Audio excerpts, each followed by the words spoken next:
Let's bring in Santaco KZN Provincial Manager Sifiso Shangase, who joins us to discuss this. A very good evening to you. Thank you so much for your time. I mean, there seems to be a lot of backs and forths here and contradictory statements. Talk to us about the bone of contention. Greetings, Paul, as well as the viewers at home. It is true indeed that there is definitely a bone of contention that is between the taxi operators as well as the department. But first and foremost, before we go into that, we'd like to convey our apologies to the commuters who were left stranded today, especially those who were intending to go to work and to their respective destinations.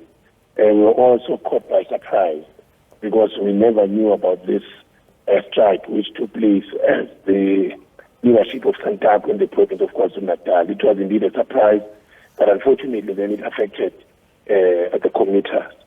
Coming to the issue that is being alleged to be the bone of contention, it's really the issue of operating licenses.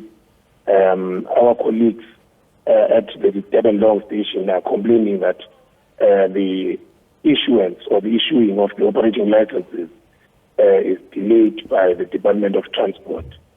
But to clarify, especially from our side at Santaco, you know, our leadership has been working hard in terms of trying to resolve the issue of operating licenses to an extent that recently they've requested the department to open another window, which was going to be looking into all the operators who are operating within the province of KwaZulu-Natal with vehicles without operating license. And the list have recently been submitted to our office for the verification of whether those individuals are indeed taxi operators.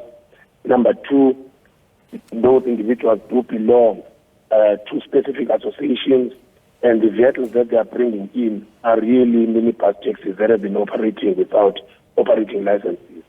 And submissions have been made of the list, and the department in conjunction with Santaco will then have to vet and verify before these individuals will then be granted the opportunity then to apply for the new operating licenses.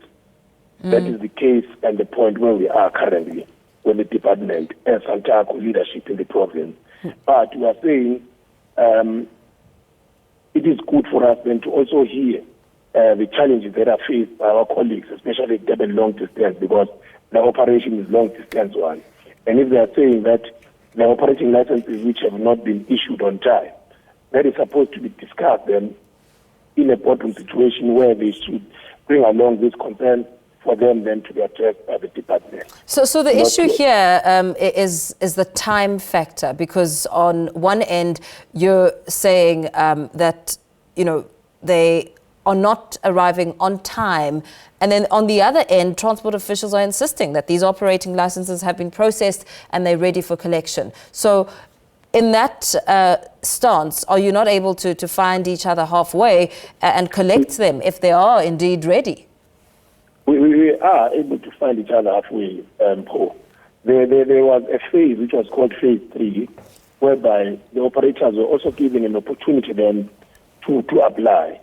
And currently and unfortunately, due to SARS, as one of the reasons to some of the members within the province of KwaZulu-Natal, not mainly focusing on zooming on Durban long distance, some of the operators have not gone to collect because of the SARS compliance, which is a problem then to the operators. There are operating licenses which are within the department for the operator to come and uplift, but then they have different challenges in terms of being able then to uplift. One is the SARS issue, which is a problem to some of the operators. And I'm saying, yes, indeed, there are operators within the department which are supposed to be uplifted by the operators because they are operating licenses. And unfortunately, they cannot be able then to access them, because for you then to be able then to access that, you need to be SARS compliant. There's a PIN that you are required to obtain from SARS. And if you do not have that PIN, you cannot be able then to access those. And there are indeed operating licenses which are supposed to be uplifted. Why not become SARS compliant? I mean, most South Africans are. Well, the majority are, but then the challenge sometimes you'd find we engage some of the accountants and they are not able then to assist us properly. And you'd find that we end up owing a lot of money because, number one, you'd find that in terms of SARS threshold, some of us do not meet the threshold whereby you are required then to actually contribute towards SARS. But because of the manner into which we present our case, then it becomes a futile exercise for SARS to be able to understand that. Case in point, there are expenditures that we incur, but we need to justify for those. There are these petrol slips which are required then to be produced to SARS, and some of them tend to fade. And at the time whereby you compile them as evidence or portfolio of evidence, they are no longer clear to be accessed by SARS to be able then to see that this is the expenditure that you incurred. Then on those bases, you are not you don't meet the threshold then to contribute towards SARS. And others, then it's merely an issue of ignorance. But as the leadership, we are playing our best part to be able then to teach our members. Let me interrupt you for the sake of time. I mean, you apologize to commuters for not availing transport this morning. Does the strike continue? Has it come to an end? What happens tomorrow? I would not be in a position then to vouch regards tomorrow because we are not party to even the strike starting for today. But we are pleading with our members then to consider that business is very critical, especially nowadays because the business, you find that people are unemployed. We need to retain those we currently have. I think it will be wiser for our operators to go back to operation whilst then the leadership is negotiating with the department on the other side. But we'll actually be engaging with them to request them to continue with negotiations on the other side, but does not affect the commuters. Very well. Thank you so much for speaking to us this evening. Santaco KZN Provincial Manager Sifiso Shangase giving us an update on the strike which left commuters stranded in KZN.